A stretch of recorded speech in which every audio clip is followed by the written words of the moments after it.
जय माता दी दोस्तों, कैसे हैं आप सभी। आशा करता हूं दोस्तों आप सभी अच्छे होंगे, स्वस्थ होंगे।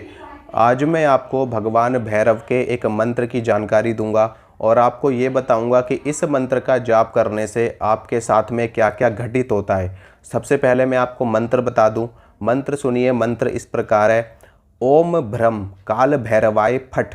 ये जो मंत्र है ये भगवान काल भैरव का मंत्र है और एक तंत्रोक्त मंत्र है, एक तांत्रिक मंत्र है। ये जो मंत्र मैंने आपको बताया है।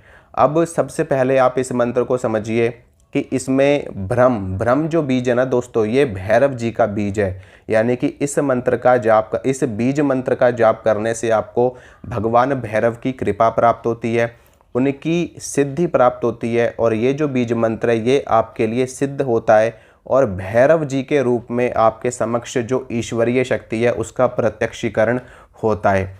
काल भैरव अर्थात भगवान शिव के वो स्वरूप जो उग्रतम स्वरूप हैं, क्रोधी स्वरूप हैं। और भगवान शिव ने ब्रह्मा जी का जो पांचवा मुख था उनका संहार करने के लिए भगवान भैरव को उत्पन्न किया था और यही भैरव काल भैरव कहलाए थे। भगवान भैरव का अवतार मार्गशीर्ष मास के कृष्ण पक्ष की अष्टमी तिथि को हुआ था, जिसे हम काल भैरवाष्टमी के नाम से भी जानते हैं। अब भगवान जो भैरव है ना, ये बहुत ही उग्र शक्ति हैं, क्रोधी शक्ति हैं। यानी कि जो भैरव जी हैं इनके नाम से ही जो तामसी शक्तियाँ हैं, जो जैसे कि यक्षिणी है, योगिनी है, भूत हैं, प्रेत हैं, गण हैं, राक्षस हैं, ये सभी कांपते हैं भैरव जी के नाम से। जितनी भी देवी के शक्तिपीठ हैं, हर शक्तिपीठ पर एक एक भैरव का स्थान बना हुआ है। माँ दुर्गा के साथ में भैरव जी चलते हैं, माता काली के साथ में भैरव जी रहते हैं और समस्त शक्तियाँ, माँ चामुंडा, माता भैरवी, माँ छिन्नमस्ता, माँ धूमावती, माँ कमला, हर शक्ति के साथ में उनके अपने अलग अलग भैरव हैं। इसलिए हैं क्योंकि भैरव जी जो हैं वो देवी के रक्षक माने जाते हैं, देवी के संरक्षण उनको देते हैं।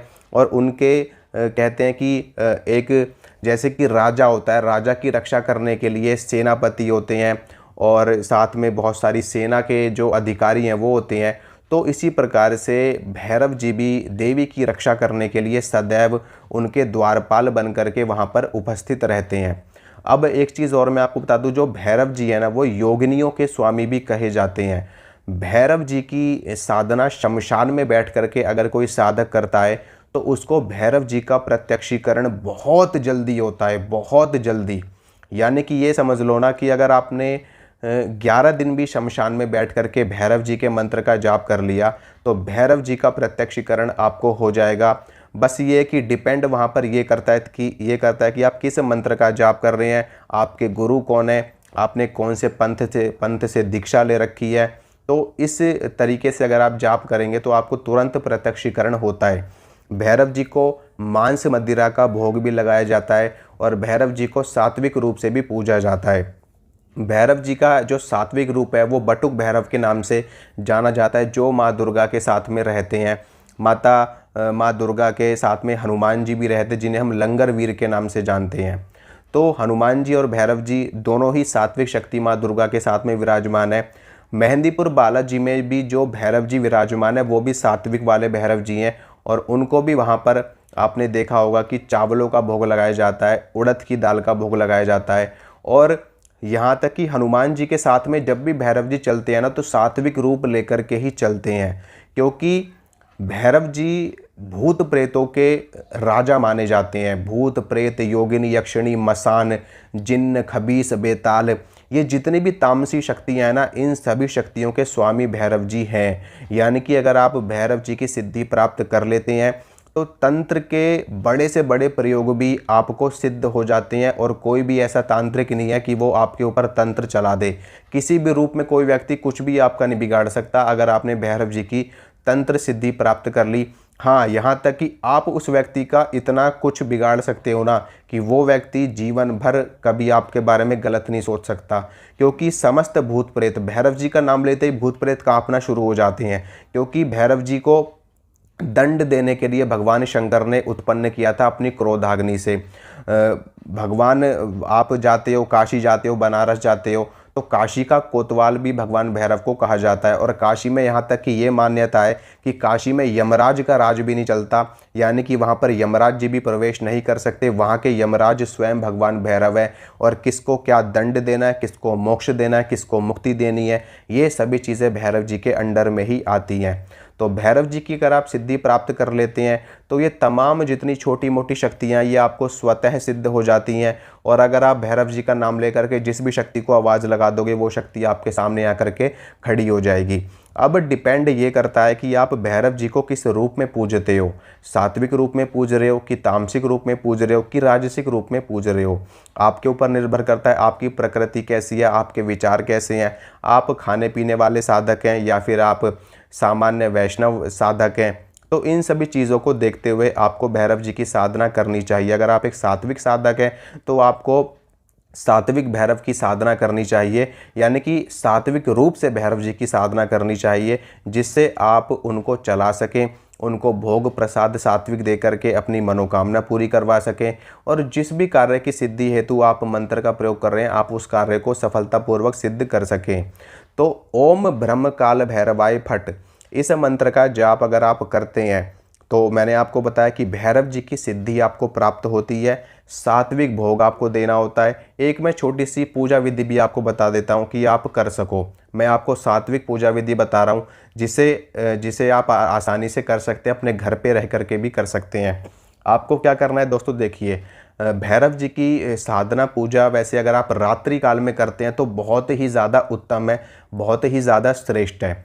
ठीक है, रात्रि काल में जब सूर्यास्त हो जाए तो उसके बाद ही आपको भैरव जी की पूजा करनी चाहिए। आपको क्या करना है कि आपको, अगर आप स्नान कर सकते हो, कंफर्टेबल हो नहाने में, तो आपको नहा लेना है। गर्मी के मौसम में तो ज़रूर आपको नहा लेना है। बाकी अगर आपकी इच्छा नहीं है, आपकी तबीयत ख़राब है, आप बीमार हो, या आप चाहते हो कि हमें जल्दी साधना करनी है, हमारे पास समय नहीं है, तो आप हाथ मुंह धो करके भी बैठ सकते हो। आसन के ऊपर आपको बैठना है, और इसमें कोई बाध्यता नहीं है कि काला आसन चाहिए या फलाने रंग का चाहिए या ये चाहिए वो चाहिए, ये सभी कुछ भी आवश्यकता नहीं है। बस आसन होना चाहिए आपके नीचे। ऊन का आसन, अगर आप एक गृहस्थ साधक हैं तो ऊन का आसन आपके नीचे होना चाहिए। आसन अपने नीचे रखिए और अपने समक्ष एक तेल का दीपक आपको प्रज्वलित करना है। उस तेल के दीपक में आपको थोड़े से काले तिल आप डाल सकते हो, वो भी आपकी इच्छा है। नहीं तो सिंपल एक तेल का दीपक आपको जलाना है। भैरव जी का नाम बोल करके, यानी कि जो मैंने मंत्र आपको बताया है, इस मंत्र का जाप करते हुए ओम ब्रह्म काल भैरवाय फट, इस मंत्र को बोलते हुए आपको दीपक प्रज्वलित कर देना है। और साथ में थोड़ी सी धूप आपको जलानी है, और साथ में आपको थोड़ा सा प्रसाद भैरव जी के लिए ज़रूर निकाल देना है, भगवान भैरव के लिए। अब उसके बाद में आपको अपने हाथ में जल लेकर के संकल्प करना है कि किस इच्छा हेतु आप भैरव जी का ये प्रयोग कर रहे हो। वो इच्छा आपको बोलनी है, अपना नाम बोलना है, अपना गोत्र बोलना है, सारी चीज़ें बोलने के बाद में वो संकल्प आपको वहीं पर छोड़ देना है। फिर आपको रुद्राक्ष की माला लेकर के ओम ब्रह्म काल भैरवाय फट, इस मंत्र की 11 माला आपको करनी है। और ये जो क्रिया है ये आपको पूरे के पूरे 40 दिन करनी है। 40 दिन में आप एक दिन और जोड़ दो, 41 दिन आप इस क्रिया को कर लो। मैं आपको गारंटी के साथ कह रहा हूँ कि जिस इच्छा के साथ में आप ये प्रयोग करोगे, आपकी वो इच्छा भैरव जी की कृपा से आपको ज़रूर पूरी हो जाएगी। अगर आप भैरव जी के दर्शन भी करना चाहते हैं ना, तो देखना स्वप्न में आकर के भैरव जी आपको दर्शन देंगे, आपको वरदान देंगे, आपको आशीर्वाद देंगे। और अगर आप साक्षात दर्शन उनके करना चाहते हैं तो उसके लिए आपको एक साधना करनी पड़ेगी, बिल्कुल जैसे अनुष्ठान के रूप में हम साधना करते हैं, तो आपको उनके प्रत्यक्ष दर्शन भी प्राप्त हो जाएंगे। तो अगर आपको ये वीडियो अच्छा लगा है तो वीडियो को लाइक करना, शेयर करना, चैनल को ज़्यादा से ज़्यादा सब्सक्राइब करना। मिलूंगा आप सभी से अगली वीडियो में। जय माता रानी की।